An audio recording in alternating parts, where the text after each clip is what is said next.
नमस्कार एंड जय हिंद। स्वागत है आप सबका मैथ्स की एक और शानदार वीडियो में। जैसा कि आप सभी को पता है कि हम कुछ चैप्टर नंबर 8 तक सारे क्वेश्चंस कर चुके हैं, जितना भी हमारे सिलेबस में आने वाला है। आज बारी है चैप्टर नंबर 9 की। चैप्टर नंबर 9 नाम क्या है इनका? Differential equation. तो आज हम डिफरेंशियल इक्वेशन के बारे में बात करने वाले हैं। जो एक्सरसाइजेज हैं उनकी वीडियो अगले वीडियो से शुरू होंगी, यानी उनके बारे में हम अगले वीडियो से बात करेंगे। इस वीडियो में हम मेनली 3 चीजें समझेंगे। पहली चीज कि जो डिफरेंशियल इक्वेशन है वो आता कहां से है किस बला का नाम डिफरेंशियल इक्वेशन। दूसरी चीज, डिफरेंशियल इक्वेशन के 2 तरीके के सॉल्यूशन होते हैं। उनमें से एक होता है प्रिंसिपल सॉल्यूशन और एक होता है जनरल सॉल्यूशन। तो इन तीनों चीजों को हम समझेंगे कि डिफरेंशियल इक्वेशन क्या होता है, इसके सॉल्यूशन से मतलब किस बात का होता है, और प्रिंसिपल सॉल्यूशन क्या होता है और जनरल सॉल्यूशन क्या होता है। ये एक ऐसी चीज है जो थ्रू आउट दी चैप्टर आपको यूज होती मिलेगी, यानी पूरे चैप्टर में ही आप प्रिंसिपल सॉल्यूशन और जनरल सॉल्यूशन की बात होते हुए देखोगे। तो बेहतर है कि हमें यहीं पर पता चल जाए कि डिफरेंशियल इक्वेशन क्या होता है, उसके प्रिंसिपल सॉल्यूशन और जनरल सॉल्यूशन में क्या डिफरेंस होता है। ठीक है, तो चलो शुरू करते हैं आज की क्लास। हो सकता है ये क्लास कुछ लोगों को थोड़ा बोर करे, क्योंकि इसमें क्वेश्चंस वगैरह नहीं है, लेकिन फिर भी चीजें काम की हैं तो आप देख ही लीजिए। सबसे पहले हम बात करते हैं डिफरेंशियल इक्वेशन है क्या। ठीक है, मैं आपको एक एग्जांपल लेके समझाता हूं कि डिफरेंशियल इक्वेशन कहां से आते हैं, आपको टू द पॉइंट बात समझ में आ जाएगी। ठीक है, मैंने आपसे कहा कि X square plus Y square is equal to A square, ये क्या है? तो आप लोगों का बड़ा छोटा सा जवाब आएगा कि सर ये एक सर्कल का इक्वेशन है जिसका कि सेंटर तो ओरिजिन पर है और उसकी जो रेडियस है वो क्या है, ए। आपने ऐसे इक्वेशन पिछली चैप्टर में देखे होंगे, चैप्टर नंबर 8 में। मैंने कहा बिल्कुल आप सही कह रहे हो कि ये जो है X square plus Y square is equal to A square, ये एक सर्कल का इक्वेशन है। ठीक है, और उस सर्कल की जो रेडियस है वो कितनी है, ए। ठीक है, और सेंटर क्या है, ओरिजिन पर। तो मैं इस वाले सर्कल को रिप्रेजेंट कर देता हूं या ग्राफिकली बना देता हूं। ये मैंने इसका ग्राफिकल रिप्रेजेंटेशन कर दिया इस वाले सर्कल के इक्वेशन का। सही है यहां तक? ठीक है, थोड़ा तिरछा बन रहा है, लेकिन आप मान लो कि यही सेंटर है और ये हमारा पूरा सर्कल है। इसकी रेडियस क्या है? इसकी रेडियस है यहां से लेके यहां तक की, ये ए के बराबर। तो इस वाले पॉइंट के कोऑर्डिनेट हो जाएंगे a, 0। बिल्कुल सही है। मैंने आपसे कहा कि बेटा क्या हो अगर मैं एक ही जगह पे यहां क्या रख दूं, 1। तो इक्वेशन क्या बन जाएगा, X square plus Y square is equal to 1 का स्क्वायर, जो कि 1 ही होता है। तब ये सर्कल बदल के क्या हो जाएगा, जब मैं एक ही वैल्यू 1 रख दूंगा, मतलब रेडियस 1 हो जाएगी। तो ये इक्वेशन एक सर्कल को रिप्रेजेंट कर रहा होगा जिस सर्कल की रेडियस 1 है। मतलब कहीं ना कहीं इस वाले सर्कल को ये वाला रिप्रेजेंट करने लग जाएगा। बिल्कुल सही बात है। मैंने आपसे कहा कि अगर मैं a बराबर 2 रख दूं तो ये उस सर्कल को रिप्रेजेंट करेगा जिसकी रेडियस 2 होगी। बिल्कुल सही बात है। ये लो, ये इसको रिप्रेजेंट करेगा। मान लो मैंने आपसे कहा कि मैं यहां पर एक ही जगह पर 10 रख दूं, तो यही वाला इक्वेशन उस सर्कल को रिप्रेजेंट करेगा जिसकी रेडियस क्या है, 10। मान लो ये 10 के बराबर है। यहां पर हमारे एक बात समझ में आ रही है कि ये जो इक्वेशन है ये अकेला इक्वेशन है, लेकिन ये उन सारे सर्कल को रिप्रेजेंट कर रहा है जिनका सेंटर ओरिजिन पर है। हाँ या ना? अगर आपको थोड़ा सा भी बेसिक पता है सर्कल के इक्वेशन का तो आप बिल्कुल समझ पा रहे होंगे कि ये वाला जो इक्वेशन है, ये उन सारे सर्कल को रिप्रेजेंट करता है जिनका सेंटर क्या है, ओरिजिन पर। ठीक है, सही बात है। लेकिन दिक्कत क्या है, ये वाला जो इक्वेशन है इस वाले सर्कल को रिप्रेजेंट कब करता है, ये इस वाले सर्कल को तब रिप्रेजेंट करता है जब इसकी रेडियस मैंने क्या ले ली, 10। मैंने बताया था ना कि जब 10 रेडियस होगी तो इसको बनाएगा। सही बात है। अब मैंने कहा कि ये वाला इक्वेशन इस वाले सर्कल को कब रिप्रेजेंट करता है, तो ये इस वाले सर्कल को रिप्रेजेंट तब करता है जब रेडियस क्या हो, a के बराबर हो। ये भी सही बात है। मैंने कहा कि ये वाला इक्वेशन इस वाले सर्कल को कब रिप्रेजेंट करता है, तो इसका जवाब होगा जब हमारी जो रेडियस है वो a बराबर कितनी हो, 2। जब रेडियस 2 के बराबर होगी तो इस वाले सर्कल को रिप्रेजेंट करेगा। ये भी ठीक बात है। मैंने कहा कि ये वाला इक्वेशन इस वाले सर्कल को रिप्रेजेंट कब करेगा, तो आप कहोगे कि सर जब रेडियस a बराबर 1 हो तब ये इसको रिप्रेजेंट करेगा। मतलब ये वाला जो इक्वेशन है इन सारे सर्किल को रिप्रेजेंट कर रहा है, बात सही है, लेकिन जब रेडियस 1 होती है तब केवल इसको रिप्रेजेंट करता है, जब रेडियस 2 होती है जब ये इसको रिप्रेजेंट करता है, जब रेडियस a के ही बराबर हो जाती है तब ये इस वाले सर्किल को रिप्रेजेंट करता है, और जब रेडियस 10 के बराबर होती है तब ये इस वाले सर्किल को रिप्रेजेंट करता है। मतलब ये रिप्रेजेंट कर तो इन सारे सर्किल को रहा है, लेकिन एक बार में एक ही सर्किल को रिप्रेजेंट करता है। जब रेडियस 1 होगी तो इसको, 2 होगी तो इसको, a होगी तो इसको, और 10 होगी तो इसको। मैंने आपसे कहा कि मुझे एक ऐसे सर्किल का इक्वेशन बता दो, मुझे एक ऐसे सर्किल का इक्वेशन दे दो जो इन सारे सर्किल को रिप्रेजेंट करता हो एक ही बार में। रिप्रेजेंट तो अब भी इन सबको कर रहा है, लेकिन जब a की वैल्यू 1 होती है तब इसको करता है, 2 पर इसको करता है, a पर इसको करता है, 10 पर इसको करता है। मैं चाहता हूं कि a की वैल्यू का झंझट ही ना हो, a की वैल्यू का झंझट ही ना हो, एक ऐसा इक्वेशन जो इन सारे सर्किल को रिप्रेजेंट करता हो, a की बिना वैल्यू को देखे। तो मैं आपसे कहूंगा कि आप इसमें से a को गायब कर दो। अगर आप इसमें से a को गायब कर दोगे तो क्या होगा, a को गायब करने पर ये वाला जो इक्वेशन है इन सारे सर्किल को रिप्रेजेंट करेगा और a का तो कोई झंझट ही नहीं रहेगा। क्या कहना चाह रहा हूं मैं समझाता हूं। मान लीजिए इक्वेशन क्या था, x² plus y² is equal to a²। ठीक है, मैंने यहां पर लिखा on differentiating with respect to x, on differentiating with respect to x क्या मिलेगा, x² का डिफरेंशिएशन क्या आएगा 2x प्लस y² का डिफरेंशिएशन 2y, लेकिन डिफरेंशिएशन y का हो रहा है x के रेस्पेक्ट, तो मिलेगा क्या dy ओवर dx बराबर a² कांस्टेंट है, इसका डिफरेंशिएशन 0, तो x² का 2x, y² का 2y, साथ में dy ओवर dx बराबर a² का डिफरेंशिएशन 0। यहां से 2y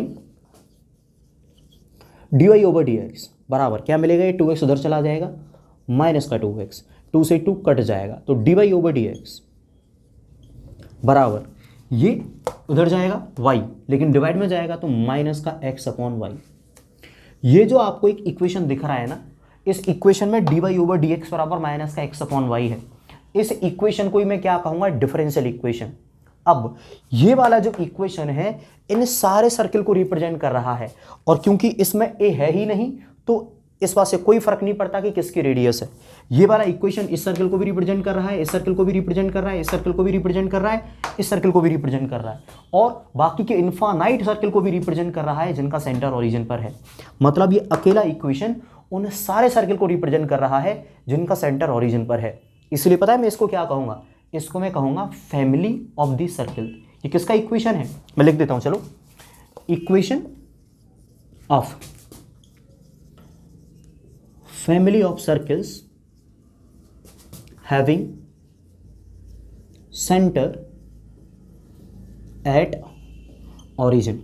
ये वाला टॉपिक आपकी एक्सरसाइज 9.3 में यूज होता है, जो इस साल हट गई है सिलेबस से, फिर भी मैं आपको समझाता हूं। ये वाला जो सर्किल है इन सारे सर्किल को रिप्रेजेंट करता है बिना उनकी रेडियस का ध्यान रखे। ठीक है, मतलब इस वाले इक्वेशन को जब मैं इन्हें थोड़ा सा बदला तो एक नया इक्वेशन निकाल दिया। ठीक है, ये जो इक्वेशन है एक डिफरेंशियल इक्वेशन है। मतलब होता क्या है, कई बार हमें कुछ ऐसी सिचुएशन मिल जाती है मैथमेटिक्स में ही, जब हम हायर लेवल का मैथमेटिक्स पढ़ते हैं, कई बार फिजिक्स में भी और कई बार केमिस्ट्री में भी, कि हमें किसी इक्वेशन की मदद से कोई डिफरेंशियल इक्वेशन मिल जाता है। ठीक है, हमें कुछ कैलकुलेशन करते हुए कई बार कुछ डिफरेंशियल इक्वेशन आ जाते हैं, जैसे कि ये आ गया, और भी बहुत सारे डिफरेंशियल इक्वेशन हमारे जीवन में आ जाते हैं। अब उनको हम सॉल्व कर पाएँ, चाहे तो ऐसा डिफरेंशियल इक्वेशन मान लो अभी हमें कभी केमिस्ट्री में मिल गया, चाहे मान लो फिजिक्स में मिल गया, तो क्योंकि हमें उन इक्वेशंस को सॉल्व करने की ज़रूरत पड़ जाती है, इसलिए उनको सॉल्व करना ही हम 12th क्लास में सीखते हैं, चैप्टर नंबर 9 में। ठीक है, मैंने आपको यहाँ पर क्या समझाया कि डिफरेंशियल इक्वेशन आ कहाँ से जाते हैं। अचानक से डिफरेंशियल इक्वेशन नहीं आते, कोई ना कोई तो जगह होगी ना जहाँ से डिफरेंशियल इक्वेशन आते हैं। तो ये एक सिचुएशन थी जहाँ से ये वाला डिफरेंशियल इक्वेशन आ गया। ठीक है, अब इस डिफरेंशियल इक्वेशन को सॉल्व करना हम कहां पर सीखेंगे, चैप्टर नंबर 9 में। अब आपके मन में हो सकता है कि एक सवाल आए कि सर जो डिफरेंशियल इक्वेशन हम पढ़ते हैं वहां पर क्या होता है, कई बार तो यहां पर पावर 2 लगी रहती है। ठीक है, वो भी डिफरेंशियल इक्वेशन होते हैं, लेकिन हमारा तो डिफरेंशियल इक्वेशन केवल dy ओवर dx की फॉर्म में आया है। थोड़े कॉम्प्लेक्स डिफरेंशियल इक्वेशन कहां मिलते हैं, तो चलो मैं आपको ये भी समझाता हूं। देखो, ये तो मैंने आपको एग्जाम्पल लेके दिया था किसका, ये मैंने एग्जाम्पल लेके दिया था एक सर्किल का। मान लीजिए एक दूसरा एग्जाम्पल लेते हैं, ये हमारे वही हैं एक्स एक्सिस और वाई एक्सिस, ठीक है बेटा। मान लो कोई भी एक लाइन है, ये एक लाइन जा रही है, ठीक है। इसका इक्वेशन क्या होगा, ये यहां पर इसको कट करती है पॉइंट ए कॉमा 0 पर, और ये यहां पर इसको कट करती है बी कॉमा 0 पर, माफ करना 0 कॉमा बी पर, ठीक है। इसका इक्वेशन क्या होगा, इस वाली लाइन का इक्वेशन होगा x upon a plus y upon b is equal to 1, ठीक है। इस वाली लाइन का इक्वेशन क्या होगा, x upon a plus y upon b is equal to 1, ठीक। अब अगर तुम ए की जगह पे रख दो 1 और बी की जगह पे रख दो 2, तो ये किस लाइन को रिप्रेजेंट करेगा, ये उस लाइन को रिप्रेजेंट करतेगा जो x को 1 पर और y को 2 पर काट के जाती होगी, ठीक है। अब अगर तुम इसमें x बराबर रख दो मान लो 3 और y बराबर रख दो मान लो 7, तब ये कौन सी लाइन को रिप्रेजेंट करेगा, मान लो x बराबर मैंने 3 रख दिया तो ये 1 2 और 3, और y जगह पे मैंने 7 रख दिया b की जगह पे, तो 1 2 3 4 5 6 और ये 7, तो ये इन पॉइंट को मिला के जाने वाली लाइन को रिप्रेजेंट करेगा ये वाला इक्वेशन। मतलब जब तुम ए की जगह पे अलग वैल्यू रखोगे, बी की जगह पे अलग वैल्यू रखोगे, तो ये बहुत सारी लाइन को रिप्रेजेंट करेगा जो इंटरसेप्ट ए और बी बनाती हैं। अब मैं चाहता हूं कि मुझे एक सिंगल इक्वेशन दे दो तुम जो इन सारी लाइन को रिप्रेजेंट करता हो, जो इस पे ए और इस पे बी इंटरसेप्ट बनाती हो। तो मैं बताता हूं कि इसकी मदद से एक सिंगल इक्वेशन कैसे बनाए जो इन सारी लाइन को रिप्रेजेंट कर दे, ठीक। तो देखो मैंने क्या करा, इसका डिफरेंशिएशन कर देता हूं। तो x का अपॉन ए का डिफरेंशिएशन क्या होगा, 1 अपॉन ए तो कांस्टेंट आ जाएगा और x का डिफरेंशिएशन हो जाएगा 1, तो इसका डिफरेंशिएशन आ गया 1 upon a plus 1 upon b तो बाहर, y का डिफरेंशिएशन कितना मिलेगा, dy over dx is equal to 0, ठीक है। आगे देखते हैं, यहां से 1 upon b dy over dx is equal to, ये 1 अपॉन ए उधर चला जाएगा तो क्या मिलेगा, माइनस का 1 अपॉन ए और dy over dx is equal to, ये b उधर चला जाएगा ऊपर की तरफ, तो माइनस का b अपॉन ए, ठीक है। अभी तो इसमें से ना तो b गायब हुआ है ना a गायब हुआ है, तो मैं इसका एक बार और डिफरेंशिएशन कर देता हूं।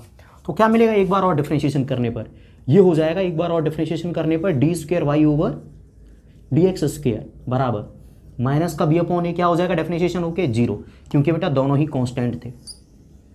अब ये एक ऐसा इक्वेशन है जो इन सारी लाइन को रिप्रेजेंट कर रहा है, क्यों, ना तो इसमें ए आ रहा है ना बी, तो ये भी क्या है, फैमिली ऑफ लाइंस है जो इंटरसेप्ट ए और बी बनाती हैं। मतलब क्या है कि हमें मैथमेटिक्स में कई बार कुछ ऐसे इक्वेशंस मिलते हैं जो d y over d x की फॉर्म में होते हैं या d square y over d x square की फॉर्म में होते हैं, उन्हें ही हम डिफरेंशियल इक्वेशन कहते हैं। आपके मन में एक सवाल हो सकता है कि सर आपने यहाँ पर तो केवल एक बार डिफरेंशिएशन करा था, यहाँ पर आपने 2 बार डिफरेंशिएशन कर दिया, हमें कैसे पता चलेगा कि कितनी बार डिफरेंशिएशन करना है। तो इसका जवाब ये है कि बेटा इसमें अगर आप देखोगे तो केवल एक वेरिएबल था, केवल एक वेरिएबल था ना, इनको हम कहते हैं आर्बिटरी कांस्टेंट, वेरिएबल मैंने गलती से बोल दिया। इसमें एक आर्बिटरी कांस्टेंट था, यानी जो ए है वो एकमात्र कांस्टेंट था, आर्बिटरी कांस्टेंट, ठीक।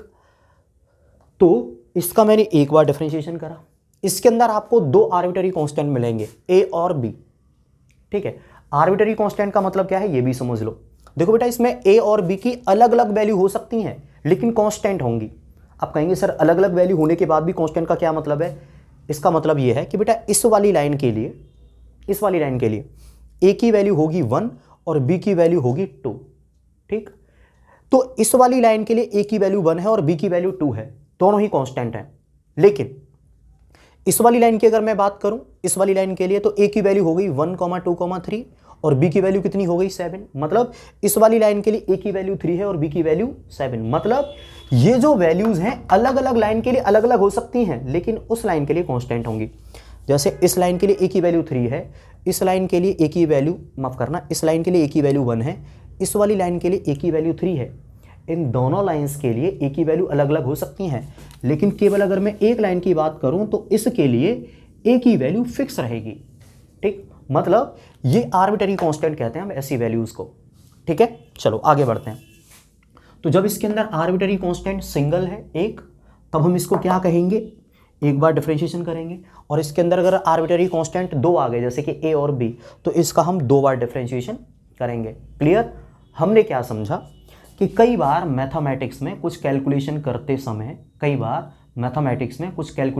समय हमें कुछ ऐसे इक्वेशंस मिल जाते हैं, ऐसे भी, ठीक है। और ज़रूरी नहीं है कि मैथमेटिक्स में ही कैलकुलेशन कर रहे हो, कई बार ऐसे कैलकुलेशन फिजिक्स में भी आ जाती हैं और केमिस्ट्री में भी आ जाती हैं, ठीक है। तो कई बार मैथ्स, फिजिक्स या केमिस्ट्री इनमें से किसी में भी कैलकुलेशन करते समय हमें कुछ ऐसे इक्वेशंस मिल जाते हैं जिनको कि हम डिफरेंशियल इक्वेशन कहते हैं। यहाँ तक बात क्लियर। डिफरेंशियल इक्वेशन क्या है, कैलकुलेशन में हमें कुछ ऐसे इक्वेशन मिल जाते हैं जो कि d y over d x की फॉर्म में होते हैं, d square y over d x square की फॉर्म में होते हैं, कई बार तो d cube y over d x cube की फॉर्म में भी होते हैं, ठीक है। अब इन्हें हम सॉल्व करना सीखेंगे चैप्टर नंबर 9 में, ठीक है। यहाँ तक ये बात समझ में आ गई। तो डिफरेंशियल इक्वेशन का एक रफ आइडिया आपको लग गया होगा कि ये क्या होते हैं और आ कहाँ से जाते हैं, ठीक है। अब हम बढ़ेंगे बेटा यहाँ से आगे। हम ये जानने की कोशिश करेंगे कि जनरल सॉल्यूशन क्या है, पर्टिकुलर सॉल्यूशन क्या है, ठीक है। मैं थोड़ी देर के लिए साइड में हो रहा हूँ, आप चाहें तो इसका स्क्रीनशॉट ले लो। मैं इधर की कुछ चीज़ों को मिटाने वाला हूँ और फिर हम बढ़ते हैं आगे। तो हमने बेटा इस वाली साइड को मिटा दिया है, ठीक है। अब हम बढ़ते हैं थोड़ा सा आगे। अब ये देखते हैं कि सॉल्यूशन का मतलब क्या होता है। जैसे कि यहाँ पर एक इक्वेशन था, इसको हमने कुछ क्या करा था वो तो आपको पता ही है। और ये एक इक्वेशन आ गया था d y over d x बराबर माइनस का x upon y, d y over d x बराबर माइनस का एक्स अपॉन वाई। अब आपको मान लीजिए कभी भी एक ऐसा इक्वेशन दे रखा है, डिफरेंशियल इक्वेशन दे रखा है d y over d x बराबर माइनस का एक्स अपॉन वाई। अब मैं आपसे कहता हूं कि बेटा आप मुझे वाई की ऐसी वैल्यू बताओ जिसका कि मैं डिफरेंशिएशन करूं तो मुझे माइनस का एक्स अपॉन वाई मिले, ठीक है। या फिर मैं आपसे यह जानना चाहता हूं कि ये जो डिफरेंशियल इक्वेशन लिखा हुआ है ना यहाँ पे, ये शुरुआत में कैसा इक्वेशन रहा करता था। ये वाला शुरुआत में भी इक्वेशन था ना, इससे तो बना है ये वाला डिफरेंशियल इक्वेशन। तो मैं अब आपको इस वाले इक्वेशन की मदद से अगर यहां जाना चाहता हूं तो इसको निकालना इस वाले डिफरेंशियल इक्वेशन का सॉल्यूशन हुआ। मैं रिपीट करूं, जब हमने इसको डिफरेंशिएट करा था तब हमें ये वाला इक्वेशन मिला, ठीक है।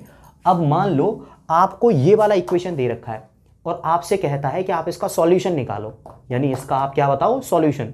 तो अगर आप इस इक्वेशन की मदद से ये वाला इक्वेशन निकाल दो तो दरअसल आपने सॉल्यूशन बता दिया। सॉल्यूशन का मतलब क्या हुआ, इस तरीके की डिफरेंशियल इक्वेशन की मदद से अगर आप वो मेन इक्वेशन निकाल देते हो जिससे कि हमने ये डिफरेंशियल इक्वेशन बनाया था, तो आपने सॉल्यूशन निकाल दिया, ठीक है। मैं दो तीन बार बता रहा हूं तो आपको समझ में आ जाना चाहिए, ठीक है। तो मैं वो चीजें पता करूंगा जिसका कि डिफरेंशिएशन करने पर ऐसा इक्वेशन बना था, और उस चीज को पता कर लेना ही इसका सॉल्यूशन पता करना है। तो अगर कोई कहता है कि आपसे इसका सॉल्यूशन पता करो, तो वो दरअसल हमसे इस वाले इक्वेशन के बारे में पूछ रहा है, ठीक है। आगे बढ़ते हैं। तो ये बेटा ऐसा इक्वेशन कैसे निकलेगा, ये समझने के लिए हम सबसे पहले क्या करेंगे, इसमें सेपरेशन ऑफ वेरिएबल कर देंगे।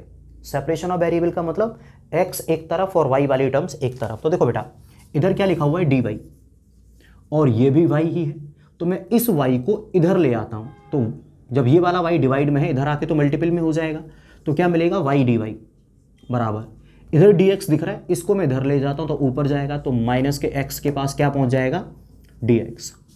क्लियर है। अब मैं क्या करता हूं बेटा, इसका इंटीग्रेशन कर देता हूं। तो मैंने दोनों तरफ इसको इंटीग्रेट कर दिया। क्लियर। तो y का इंटीग्रेशन क्या होगा, dy के ही रेस्पेक्ट, तो y का इंटीग्रेशन हो जाएगा वाई स्क्वायर अपॉन 2 बराबर माइनस, तो बेटा कांस्टेंट की तरह बाहर रहेगा। x का इंटीग्रेशन क्या होगा, एक्स स्क्वायर अपॉन 2, और बिल्कुल आखिर में प्लस का सी तो आएगा ही, ठीक है। इस माइनस के एक्स स्क्वायर अपॉन 2 को आप इधर ले आओ तो क्या हो जाएगा, प्लस का एक्स स्क्वायर अपॉन 2 प्लस का y square upon 2 is equal to, यह सी बचेगा। अगर आप इस पूरे में 2 का इंटू कर दो तो क्या बचा, x square plus Y square is equal to 2c। ये जो आ गया, ये हमारा आ गया एक जनरल सॉल्यूशन।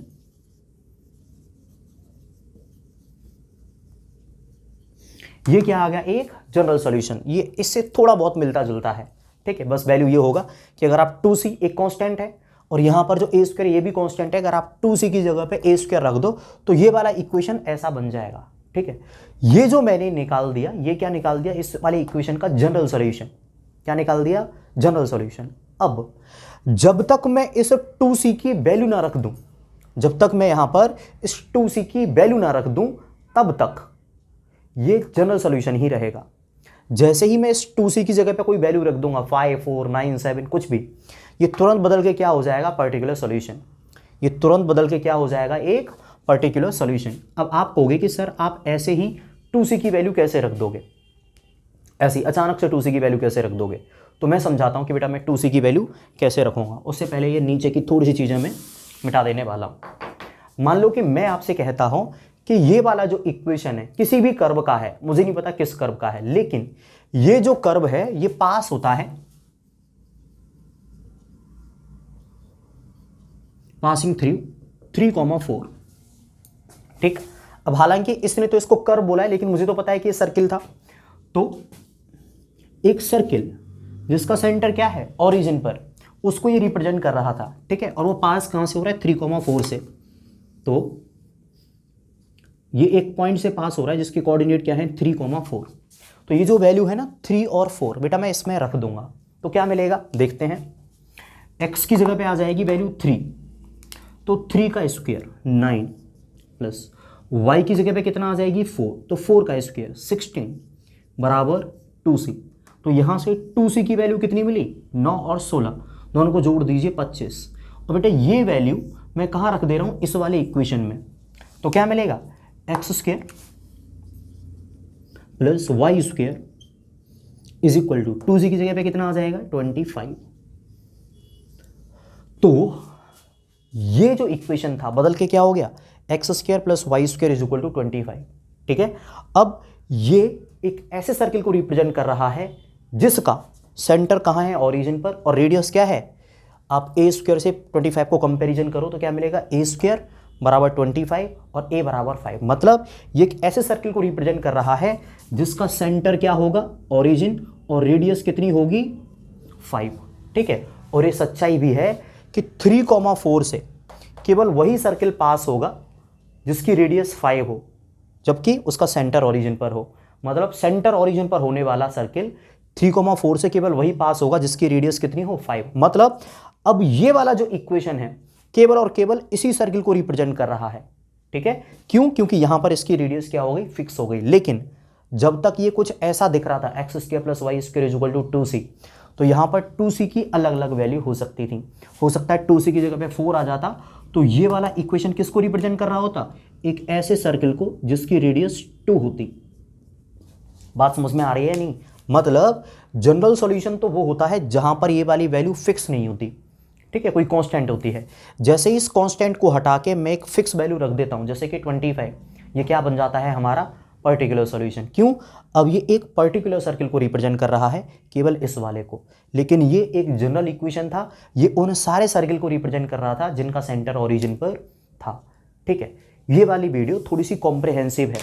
हो सकता है आपको समझ में आए, हो सकता है ना आए। समझ में ना आने के केस में या तो आप इस वीडियो को स्किप कर सकते हो, इसका आगे आने वाले क्वेश्चंस पर, आगे आने वाली एक्सरसाइज पर, आगे आने वाली वीडियोस पर कोई खास प्रभाव नहीं पड़ेगा। बस मैंने यहाँ पर कई बच्चों के लिए थोड़ी सी समझ डेवलप करने के लिए ये वीडियो बनाई है, जो कि लिटरली जानना चाहते हैं कि डिफरेंशियल इक्वेशन आता कहाँ से है, पर्टिकुलर सॉल्यूशन क्या होता है और जनरल सॉल्यूशन क्या होता है। वैसे तो मैंने चीज़ों को काफ़ी सिंपल रखा है, फिर भी समझ में ना आने के केस में बेटा आप इसको रिपीट करके देख लो, आपको चीज़ें समझ में आ जाएंगी। ये वाली वीडियो मेरे हिसाब से कम 2 बार तो देखनी ही चाहिए, तभी जाके चीज़ें बेहतर तरीके से समझ में आएंगी। अदरवाइज़ अगर आप चाहते हैं कि इस वीडियो को स्किप कर दें तो भी कोई फ़र्क नहीं पड़ेगा। ठीक है, आगे आने वाली एक्सरसाइज या पूरे चैप्टर पर इस वीडियो का कोई इम्पैक्ट नहीं आएगा। ठीक है, चलो हम बढ़ते हैं बेटा आगे नेक्स्ट वीडियो पर, जिसमें कि हम एक्सरसाइजेस को करना शुरू करेंगे।